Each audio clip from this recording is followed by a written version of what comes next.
Hey tea heads, this is Don from Mayleaf. In this video, the Battle of the Bakes, aka Taiwan deep roasted oolong versus Chinese deep roasted oolong. I'm here with George. Hello. Welcome to the studio, George. Yeah, new room, surrounded by vinyl. Yeah, Surrounded by vinyl and music equipment. For those of you who don't know, I used to be a music producer and DJ, and we have decamped to the studio. It's actually quite nice. It feels like a den. Yeah, cozy. I like that. Secretive. It's good. So today, Christmassy. The cold is getting into your bones. You're looking for a roasted tea. A lot of people are anyway, right? Yeah. You want that sort of deep roasted flavor. So what I thought would be interesting is to taste test Chinese deep roasted tea, baked goods, versus Taiwanese deep roasted tea, Dongding Oolong, aka Frozen Summit. Nice. There's very little between them, but of course they're from different countries, different cultivars. They are from the same season, spring 2019. Okay. They're from the same altitude, bizarrely enough. Alishan and Shiping are from 1,200 meters, around that. But of course, the terroir is going to be different between them. The picking and processing is going to be slightly different. And the cultivar, Huangdan versus Qinshin cultivar. So there are other differences apart from the bake. Okay. But what we're trying to focus on here is, what is the difference that charcoal roasting makes with Longan wood, so fruit wood charcoal, versus air roasting? Ooh, okay. Right? Yeah. Because Taiwan, so for those of you who don't know, oolong moved into Taiwan from Fujian, from this area. Right. So this is sort of the original. That's the OG. Okay, yeah, that's the OG.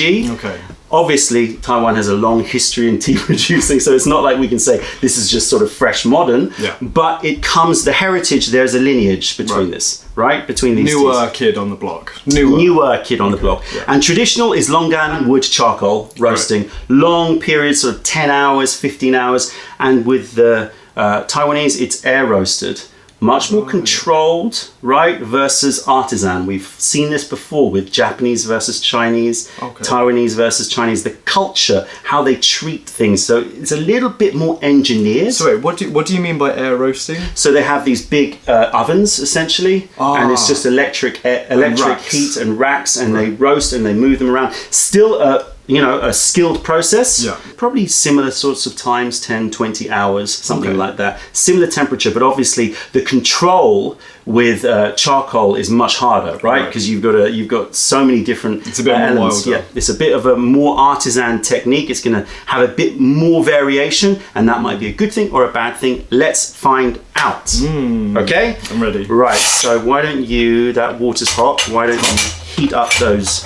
Well, actually, it should be worth noting quickly, sorry, George, that, as I spill this everywhere, that these are both 7 grams of leaf, right? Okay. But you can see the difference in the roll here. Yeah. You can see how much more engineered the rolling here is. Very, very precise, very, very dense, versus the Chinese, let's roll it up. Yeah, it's fine. There you go. That's it. And so you get this much more dense balls, which means it looks like there's less leaf here, but they're both 7 grams. Okay.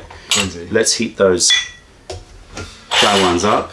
Cool. I haven't actually tasted these in a long time, so this is going to be nice. I haven't tasted these since I sourced them, which was, a few months ago. Right. You take the tea drunk, I'll take the gangster. Let's douse. Dousey. Mr. Frog. Bloop. Nice. Okay, so. Oh, as well. Yeah. Whoa, you've got that big time. I didn't see, but I'll see it on replay. Okay, so let's go with Dongding first. Ready? Yeah. So just opening up. Oh yeah. So you got the roasted note there. Really buttery. Yeah. Brown butter. Oh yeah. Oh, that's quite good. Yeah, deep brown butter. We've got some pastry notes there. A little bit of like a ginger infused coffee or something like that. Oh yeah, I get that. Like you take some black coffee and you stir it with just a little piece bit of sliced spice in ginger. there. Yeah. It's that those sorts of notes, delicious. Dong Ding, very famous oolong tea. I've done another video a long time ago about it with my friend Axel. I'll put a link in the description below. Okay, baked goods. New batch of baked goods. Very, very happy with this batch of baked goods. It's Huangdan cultivar, and it's been roasted to our specs. I think it was an 11-hour roast, something like that. It smells a lot darker than this one. Okay. When you say darker, do you mean more roasted? I think. Are you picking up the charcoal? I think maybe. It's got. It's a sharp. It's like a burnt or a sharp edge, sort of darkness, like a roast. Yeah, and that seems to accentuate a savouriness, almost like a barbecue note to it. Yeah, yeah. You know, a savoury twang to it. This feels more refined and a bit more gentle. It definitely right? feels more gentle. It's more sweeter. Whereas this one feels more raucous. Yeah. And a bit more like wild. Which is, again, it's always so fascinating, isn't it? How like the culture of the tea making is just infused into the tea.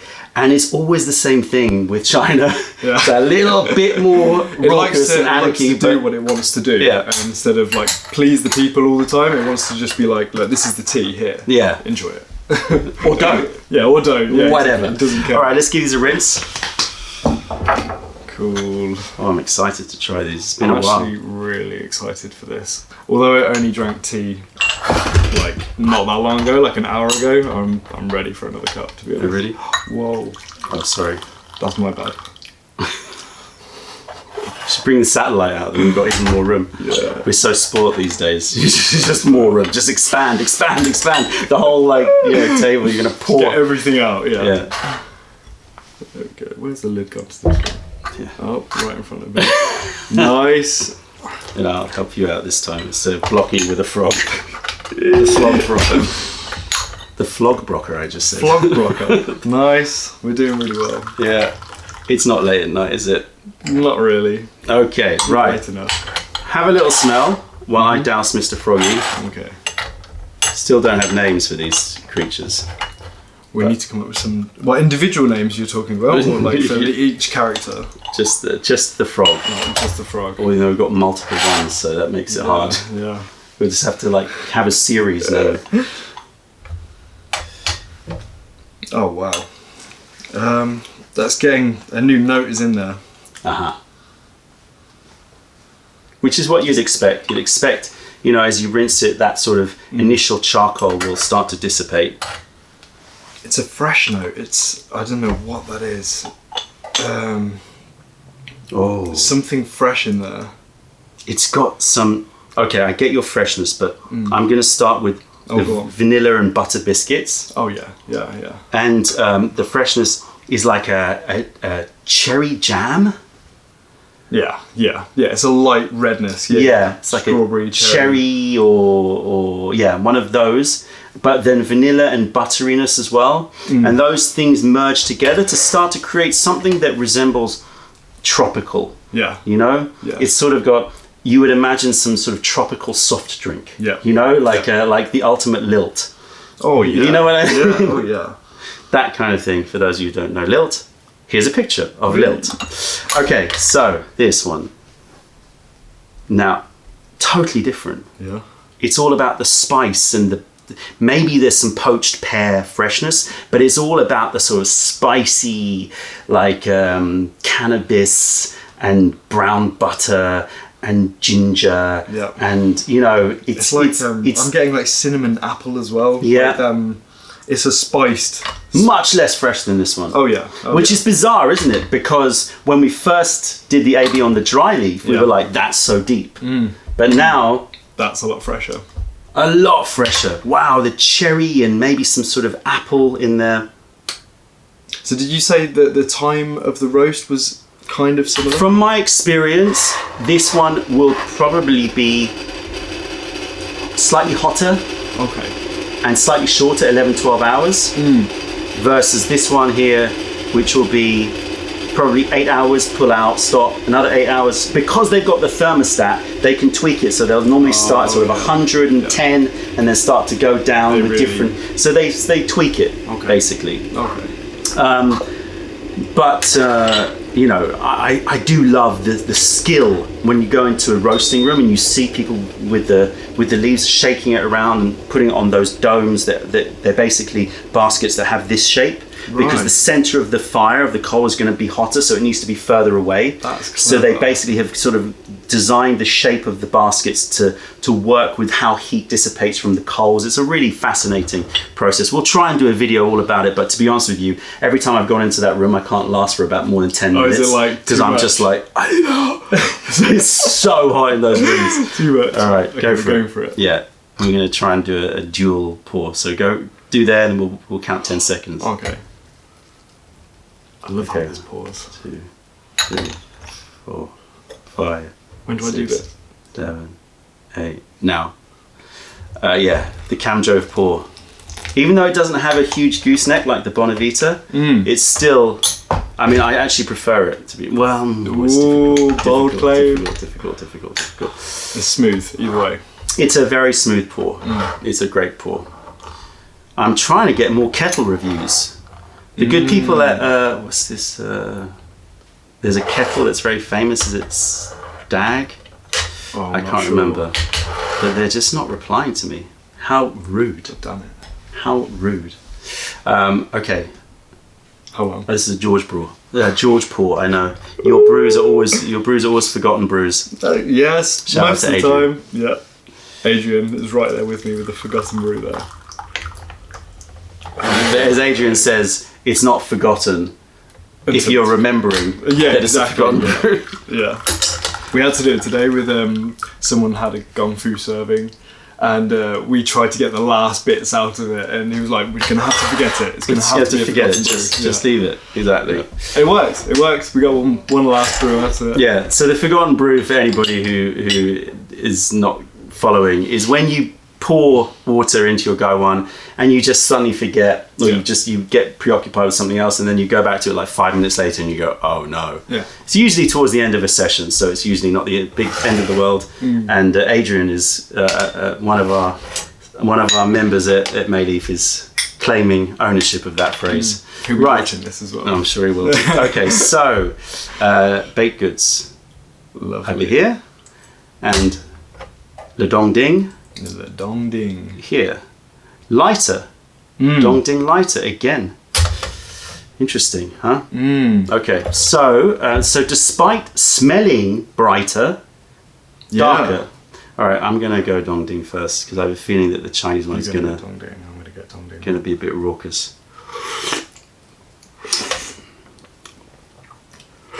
Ooh.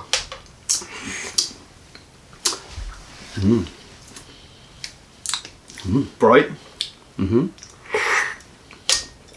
Not as sweet as I was expecting it. Maybe that's going to come out in the next infusion. After you swallow, the sweetness comes, I think. When you breathe, actually. Yeah, sort of grapefruity sweetness. You know. Yeah. Something like that. It's got a grapefruity, zesty tang to it. You know, on the sides of the tongue. Yeah. The start is. It has a little bit of vanilla, but very light vanilla note. I'm still getting some brown butter. I'm getting a nice middle tongue mineral refreshment to it. You know, it's more refreshing than you expect. Like as you said, you know, that's exactly it. And quite zesty and bright. For definite. And the sweetness, as you say, is not a sdirect sweet. It's more like a citrus sweet. Yeah, half and half with the zing. Yeah. Yeah. Zing sweet. All right. Sweet. Baked goods. Oh yeah. Ooh. Oh. I forgot how good that is. Very different.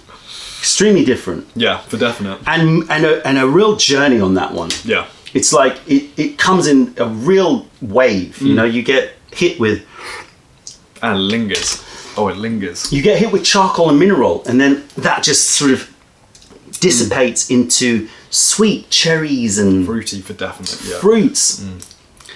And it's very exotic. It is really exotic. Yeah, you've got mangosteens and cherries and very ripe, creamy fruits and red fruits. It's drying as well. Yeah, it's got more physicality. It's got more dryness on the back to the middle of the tongue. Very, very different. Very, very different. Certainly tastes a bit more extreme. It's got a little bit more extremity to it, and a little bit more chaotic. Yeah, I do like that. How it looks and how it's made kind of is reflected in how it tastes. Yeah. So there's a coherency here between the culture, the look of the leaves, the texture of the leaves, in the texture of the tea, the taste, just more out there, which is why I wanted to try a second, because I had a feeling that going back would have been harder. This is more restrained. Yeah, it is. More refined, potentially, although I don't really like that word because that's subjective. Yeah, it takes away from the other one as well. I mean, it just more subtle, perhaps. Yeah. Let's brew up a second infusion. Yeah. I'm so ready for this. This is tasting so good as well. Yeah. But the finish on this just is... It goes for a while. It goes for a while. Now, bear in mind, that's about 10 seconds. Go for it. Bear in mind, it's worth noting that there is a fairly... Well, there's a price difference that's worth noting between these, right? Okay. This tea is 50% more expensive than this tea. Right. Right? Which is what you'd expect. Taiwanese oolongs are generally more expensive than Chinese, generally non-exhaustive. And so, that's a fair difference, for this one to be 50% more expensive. It's a fair difference. It's worth considering. Definitely, some people may find this one a bit too dry. I can see that. I personally like dryness though, so I'm not going to say that. But yeah, I get that. It is a very all the liquid goes from your mouth quite quickly, I think. But you're saying that with a in a goodness. That's a positive. In a goodness, yeah. It doesn't sound good, but yeah. No, I'm with you. I like physicality, so yeah. I bet you do. Okay. Here we go. Oh dear. Number 2, always revealing. You're gonna reverse it. I like your style. Yeah. I think we should. Yeah. Baked goods first.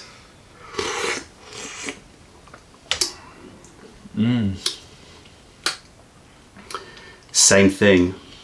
If anything, that mineral wave, that woody mineral wave, goes across the whole tongue now. Yeah, it's a lot more than it was there. It has direction, right? It's like very, very, just strips your tongue, and then woof, you get flooded with sweet, cherry cough sweets, It's like it opens, it like takes you on a little journey and then it opens you up like welcome to little paradise. I know, it's weird, isn't it? Very, very, so I remember like loving this batch because it was such a sort of like I don't know, it has sort of dance about it, It's very sort of lyrical in the way that it moves in the mouth. I see that. It has almost direction. It feels like it sort of comes like that and then the waves open up and then sweetness just comes through. Okay. Frozen Summit. So different. Oh my god. But in such a lovely way as well. Yeah. Soft, clean, spicy. It's still spicy. Spicy. I never remember that. Maybe I didn't taste it enough last time I had Frozen Summit, but that is such a nice spiced apples. It's very it goes well with it being Christmas. Yeah, ginger, cinnamon, apples. Yeah. A little bit of the roast is sort of like the biscuits have just caught a little bit and they're just a little bit darker than your average sort of biscuits. And it's really, really lovely. Oh, so nice. I don't think I would have said that it doesn't taste like the roast is kind of at the similar time. Which one would you say would be a darker roast then? The baked goods. I think baked goods is definitely a little bit darker tasting. My guess is There, as I said, this one is actually probably baked longer than that one, but at more controlled temperatures. Controlled. So that one's caught more of the heat. Right. And that's sort of a, you know, that's a skill thing. It's a choice thing. It's, you know, it's a real skill to try and maintain a good temperature. It's very hard to pick a winner, right? They're good in their own respects. I think they're very different. And I like them for different reasons as well. This one's got great physicality. No, sorry, that one. Oh man, I don't know. This one for me has baked goods has much more of a dynamic experience. Yeah. This one here is delicious and sort of comprehensively sort of shaped. You know, this one has a real that goes curve to it. Yeah. This one has a very, very coherent taste. You can see again, it tastes like it's been precisely engineered. It's focused, isn't it? All the flavors are kind of focused. Yeah. And so once again, this demonstrates how much you know, the methodology. So taking the same leaves from similar, you know, different terroirs, but you know, it's the same idea. It's the same type of tea, right? They're making a ball rolled, deep roasted oolong. Yeah. But you know, the difference in processing is just so clear to the palate, you know, and the difference in intention, I think, is the most important thing. Let's do a third infusion and get our final conclusions here. Here we go. So if you were having to give one of these teas to somebody who is a friend of yours who says, I want to try and get into oolong teas. I don't really know much about oolong teas, but I want a deep roasted oolong, a deep roasted ball rolled oolong. I don't know why they'd be that specific, but let's say they are that specific. Yeah, okay. Okay. So which one would you plump for? Oh, we should smell these as well. Oh yeah. Oh my goodness. Oh, it's just so different. Again, They're crazy different. So fruity. What fruit is that? Let me have What fruit is that? It's so specific. Oh, it's very specific, yeah. Oh, I don't know. It's perfumey, kind of like mangosteen, but it's darker. It's like passion fruity. Yeah, passion fruit's too sour. Yeah. It's like you've taken mangosteen and cherries or raspberries and you've crossed them together. Yeah, raspberry. Yeah, I see that. Like that raspberry ketone note to it. Wow. Yeah. And this one is... That one's a lot more subtle. Yeah, but it's that spiciness. It is a spiciness. It's not fresh ginger. It's like ginger powder and mulled, you know, mulled spices. Oh yeah. And something else. One last try. But yeah, to your question then, I would, if they were asking specifically for a deep roasted one, I think baked goods gave a better deep roasted taste. But then again, I think Frozen Summit is definitely a lot easier to see things going on. You've got a lot more fruitiness coming through. Oh yeah. A true one. I can feel all the people out there just like sweat. What are you doing? Hello, George. God damn it. It happens all the time. You need to have like a spotter, somebody who's just on the stopwatch, you know, holding up a card. Yeah. So hold on, I didn't get your answer. Which one did you pick then? I would go with the Frozen Summit, I think. You just pointed at that and you said Frozen Summit. No, I was pointing at these cups. This was Frozen Summit one. So you'd go for Frozen Summit on the basis that it's a more defined. It's more focused, yeah. Yeah, I think.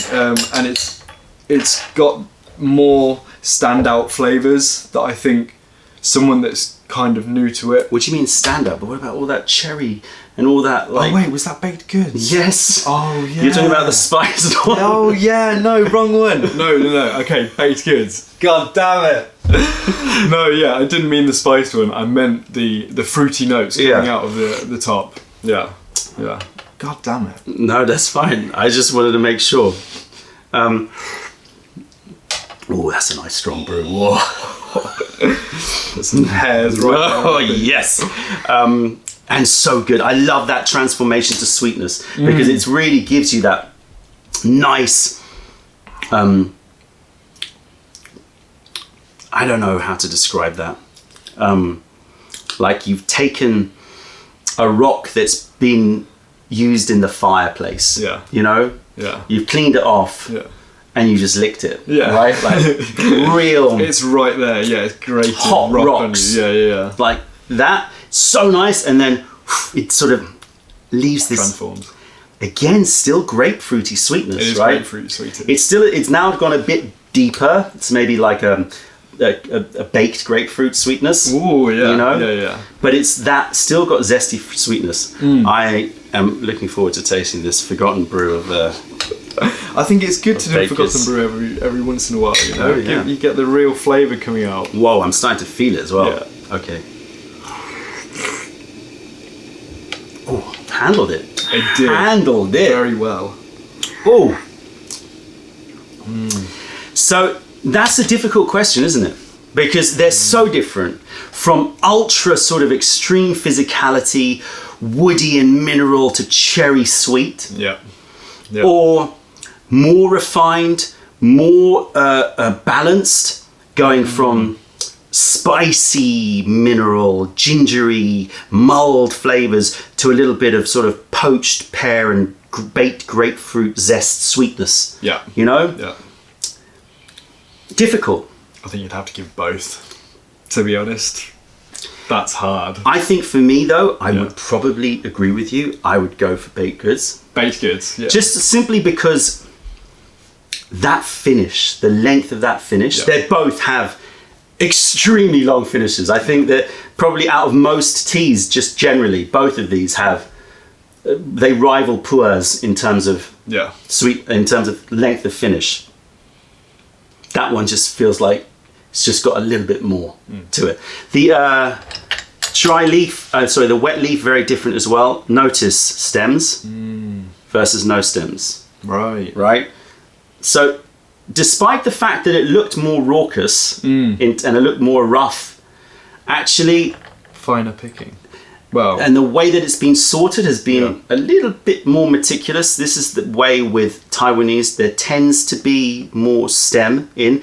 Not necessarily a bad thing. Stems can taste good as well. It can be a choice.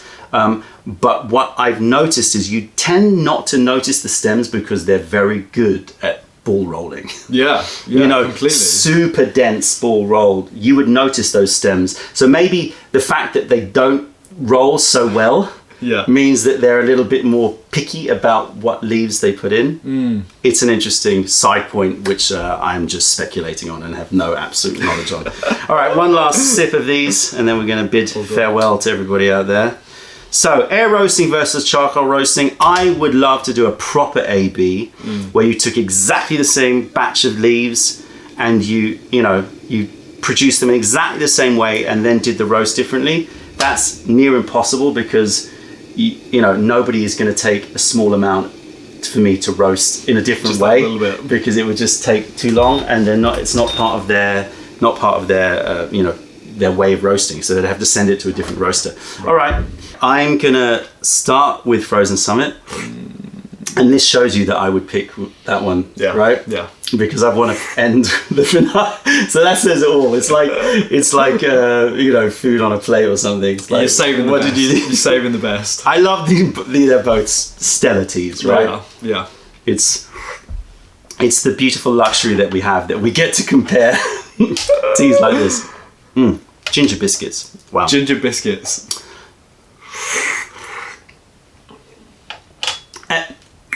See, at first, when you first put this in your mouth, isn't it the case that you go, oh no, I prefer that one? Yeah.